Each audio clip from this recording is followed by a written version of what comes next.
Hello，大家好，我係有買咖啡，今日同大家介紹下兩隻翻譯器，咁一隻係 T3，一隻係 T5，呢一隻咧就係可以孭住嘅，呢隻就係手拎住嘅。咁我哋依家要拆開一隻，教大家點樣連接佢。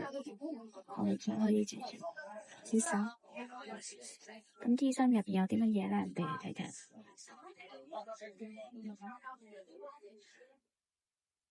佢入邊就係包含一個說明書。說明書咧，即係我哋一陣間如果要下載一次嘅時候，可以用你嘅微信去掃呢個 QR code， 跟住就下載呢個 APP 落嚟。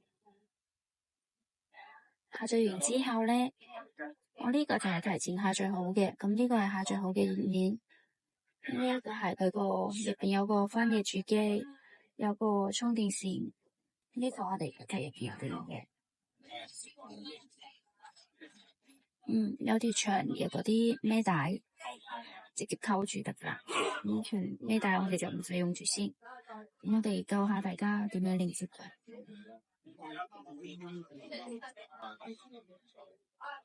呢個咧係我哋提前下載好嘅 Apps， 跟住我哋就開機先。依家先簡單，就係開緊機噶啦。咁我哋要去連接佢，搵個藍牙打開。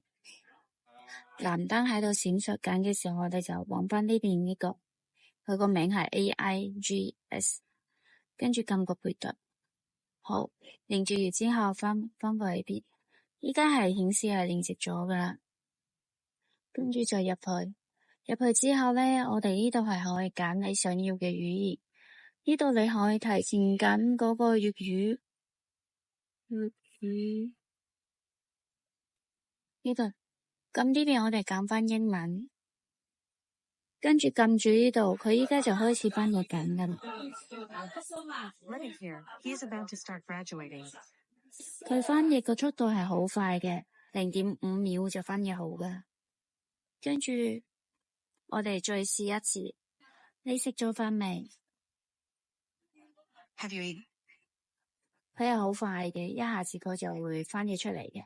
咁佢仲有其他應用輸入呢度，係可以用到我哋 WhatsApp 啊嗰啲微信嗰啲嘅。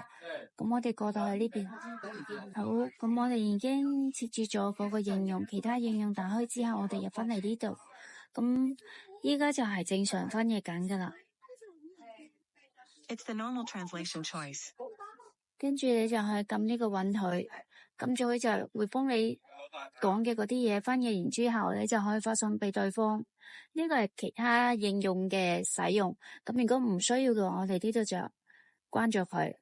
跟住佢仲有其他應用嘅，呢度咧係可以同聲傳譯嘅，同聲傳譯咧我哋都一樣可以揀粵語，跟住呢度撳開始。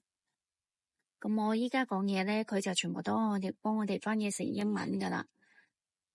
係，咁呢個就係同聲傳譯，傾偈嘅時候可以用到咯。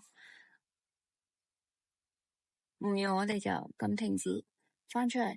跟住仲有啲視頻通話咧，佢就係可以創建，邀請好友，你就上面呢個二維碼發俾你想要同佢視頻嘅朋友，跟住佢進入咗之後，你哋兩個就可以開始對話翻譯噶啦。咁佢講出嚟啲話咧，就係一個係中文，一個係英文。佢依家就係翻譯緊，吸斷咗之後咧，仲有其他功能嘅，語音都得嘅。跟住仲有就係對話翻譯都係一樣。如果對方係講英文嘅，就撳呢邊。跟住我哋長撳住呢度，依家講嘢咧，佢就全部都會翻譯出嚟，同埋讀俾對方聽。Well, when the master speaks here, he translates everything and reads it to the opponent. 咪都係好快嘅，睇翻出去先。跟住佢仲有拍照翻譯咧，你就可以直接攞呢個餐牌，譬如去外國食飯嘅時候睇唔明，我哋就影翻相出嚟，等佢翻譯出嚟。